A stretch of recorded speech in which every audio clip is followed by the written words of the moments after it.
I cut off my freeloading sister, but she stole my identity. My parents enabled her, yet I walked away, choosing self-respect over their toxicity.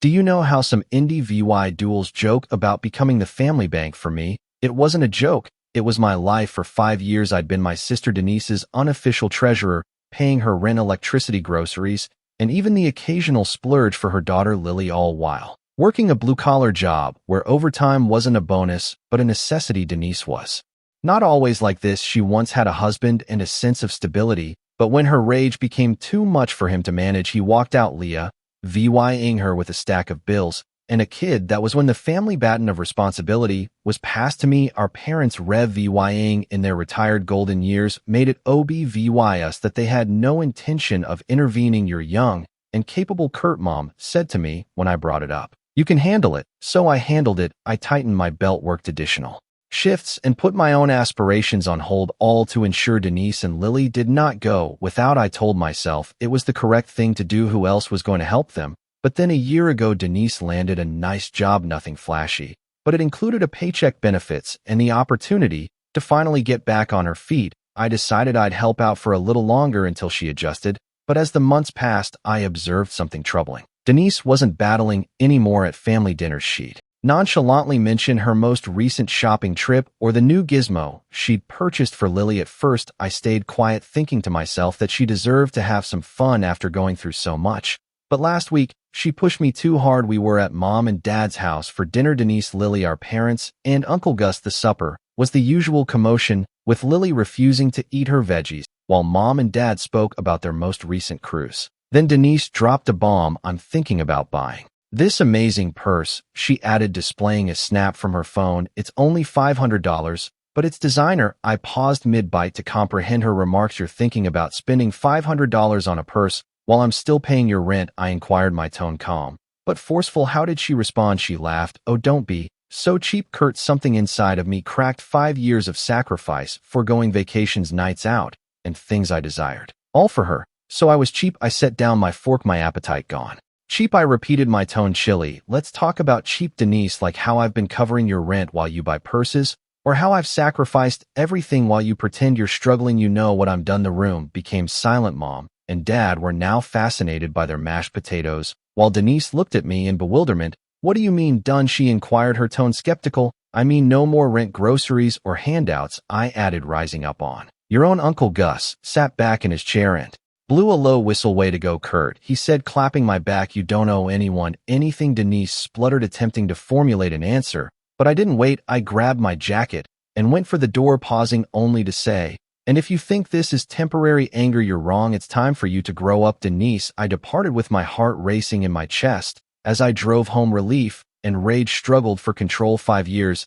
as the family bank, and this is how I was treated. Little did I know the aftermath from that dinner was only the beginning, and what happened next would put me to the test more than I ever imagined. Denise's stillness was frightening. Days passed, then a week, and I heard nothing from her. No angry texts, no guilt-tripping voicemails, nothing. It seemed too quiet, like the calm before a storm. I kept telling myself I had done the right thing, but the nagging feeling that something was brewing kept me on edge. That something appeared late one night in the shape of a knock on my door. When I opened it, I wasn't expecting to see my parents standing there, their faces a mix of irritation and self-righteous outrage. We need to talk about Denise, Mom stated without hesitation, entering inside. As if in VY, Ted, Dad followed and closed the door behind him. I crossed my arms and leaned on the kitchen counter. Do we? Because I think I've said everything I need to. She's struggling, Kurt, Dad said, his voice heavy with disappointment. Lily doesn't deserve to suffer because of your stubbornness.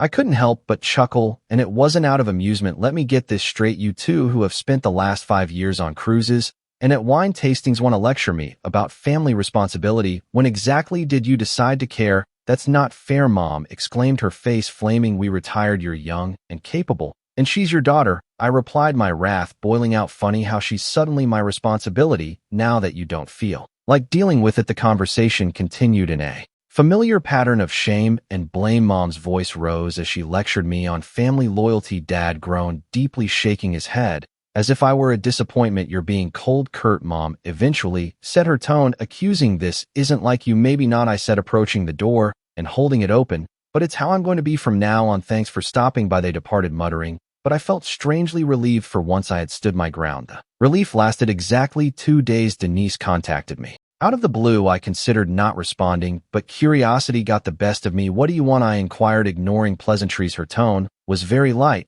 Just wanted to let you know, I'm moving out of the apartment next month. Why? I asked, frowning. Can't afford it without me. Oh, I can afford it, she responded, her tone huffy. I just don't want to. I'm moving back in with Mom and Dad. That hit me like a blow in the stomach. What they offered, she stated nonchalantly, as if it were no great thing. They said they didn't want Lily to suffer because of your little tantrum, so I'm putting my stuff in storage and moving into the guest room. Should be cozy. I could not find the words. The thought of Denise reclining at my parents' house rent-free and responsibility-free while they made excuses for her was nearly too much to handle. Oh, and one more thing, she said, her voice full of phony tenderness. You might want to check your credit report, just a heads up. My stomach sank. What the hell does that mean? She laughed. You'll find out by Johnny. I hung up and instantly entered my credit card account. What I witnessed made my blood run cold. There, it was a new credit card account in my name, with a staggering balance. Thousands of dollars were charged to stores that I had never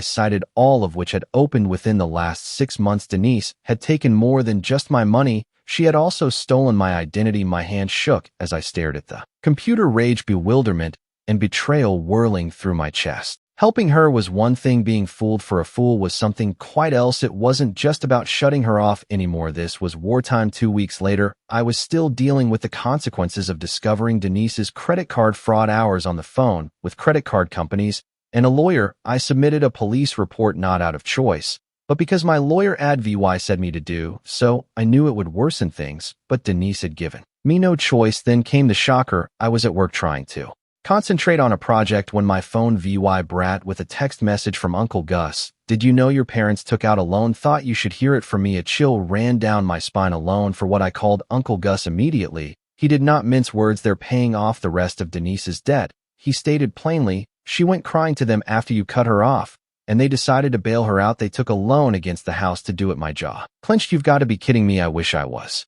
Gus responded, they didn't want you to find out, but I figured you deserve to know. I hung up, my blood blazing. They had gone over my back, enabling Denise once more and jeopardizing their own financial stability in the process.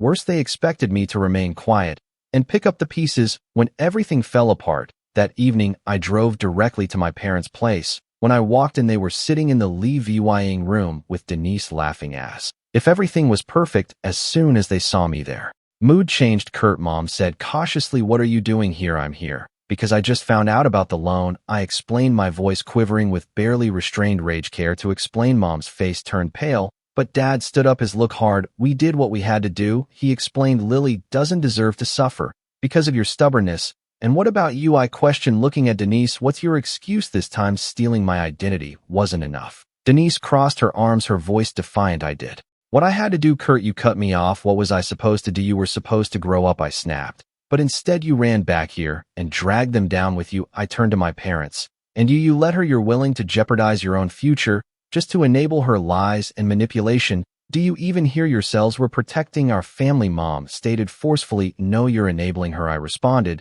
and I'm done being a part of it. Don't you dare walk out on this family, Dad shouted as I turned for the door. My heart pounded in my chest as I paused and returned my gaze to all of them. You already walked out on me the moment you decided my sacrifices didn't matter. I've been your scapegoat long enough. From now on, you can clean up your own messes. Denise smirked. You'll be back, Kurt. You always come back. I met her look with a hard voice. Not this time. I walked out and slammed the door behind me. My phone was filled with angry texts from my parents and Denise. For the rest of the night, I disregarded them all. For the first time in years, I wasn't burdened by their expectations. I wasn't their banker, fixer, or fool anymore. I was free. This wasn't just disobedience, it was emancipation, and I had no intention of turning back. The fallout was immediate. Within hours of Leah my parents placed the family group chat. Exploded messages from my dad and Denise covered the screen, each more dramatic than the previous. Kurt, you are pulling our family apart. John, Dad, you were raised to be better than this. Melissa, Ellie is heartbroken. You are a selfish coward. I put down my phone, tightened my jaw,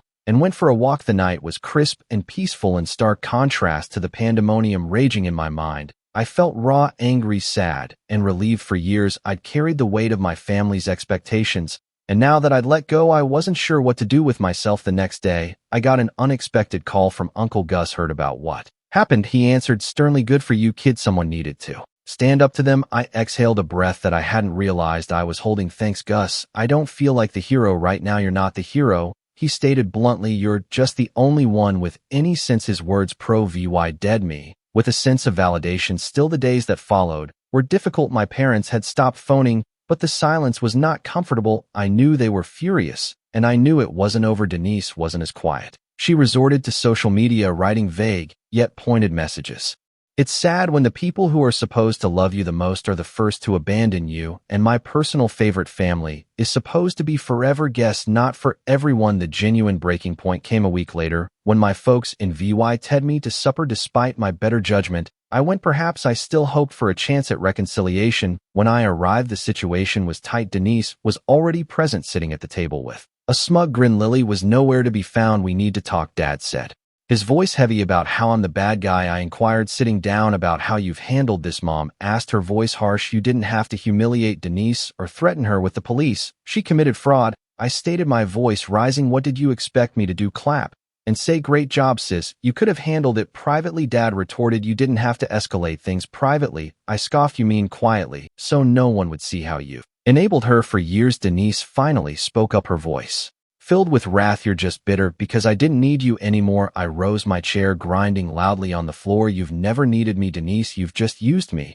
and now you've dragged them down with you. Kurt, Mom replied, her voice softening. Please, for Lily's sake. This isn't about Lily, I interjected. This is about you refusing to let her face the consequences of her actions, and I'm done being a part of it. I fled without looking back. That night I sat on my couch, rehearsing the confrontation. In my mind, the rage, the hurt, and the treachery, everything was there. But there was something else, a sense of freedom. For the first time in years, I wasn't shouldering their burdens. In the weeks that followed, I immersed myself in my life. I resumed going to the gym, reconnected with friends, and focused on work. Uncle Gus had been correct. This was not about being a hero. Uncle Gus and I had supper one night, and he told me how proud he was of me. You're finally levying for yourself, he told me. About damn time. It was not easy. The guilt persisted, especially when Lily called one evening and asked why I hadn't come around anymore. I promised her that I loved her and would be there for her no matter what, but my determination remained firm. I'd learned a terrible lesson. Family does not entail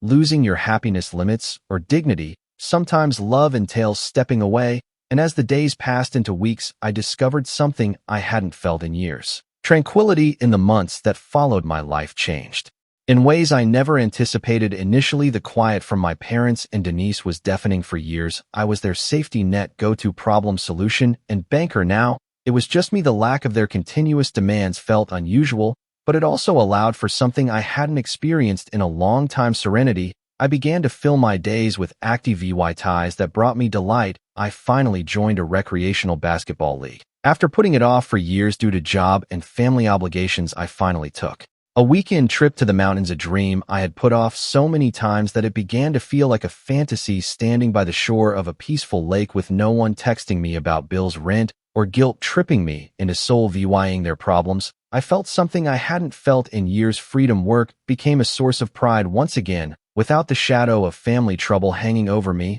I poured my energies into a new project at work and received a promotion within 3 months. My coworkers also observed the change. You seem lighter, one of them commented over a team meal. Like you're finally breathing. They were correct. For the first time in years, I could breathe. Uncle Gus, my dependable sounding board, remained a constant presence in my life. He lifted a glass and smiled as he dined on meat. Here's to you, kid, for finally learning how to say no, I chuckled. But his words stayed with me. Saying no had been the most difficult thing I'd ever done, but it was also the most important. Denise, unsurprisingly, continued to play the VYTM. According to what I heard, she was still levying at my parents' house, relying on them for assistance and avoiding responsibility. Mom and Dad became increasingly frustrated, but their pride prevented them from acknowledging they had made a mistake. The true surprise came from Lily. One afternoon, she called me from her mother's phone. Uncle Kurt, she spoke softly. Can I come sit you? Mom says you're mad at us, but I miss you. Hearing her voice made my heart break a little.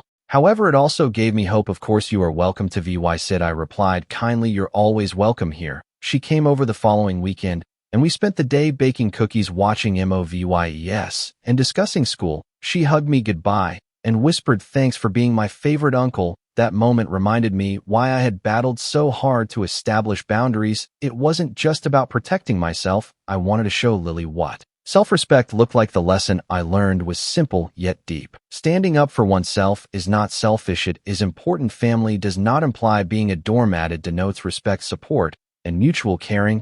And if such things are missing, it is acceptable to walk away. The distance from my family was difficult, but it provided me the opportunity to create a life I could be proud of. I wasn't simply surviving anymore. I was thriving for the first time in years. I felt like I was right where I was supposed to be. One evening, as I stood on my balcony watching the sunset, I understood something important. I hadn't lost a family. I had regained myself.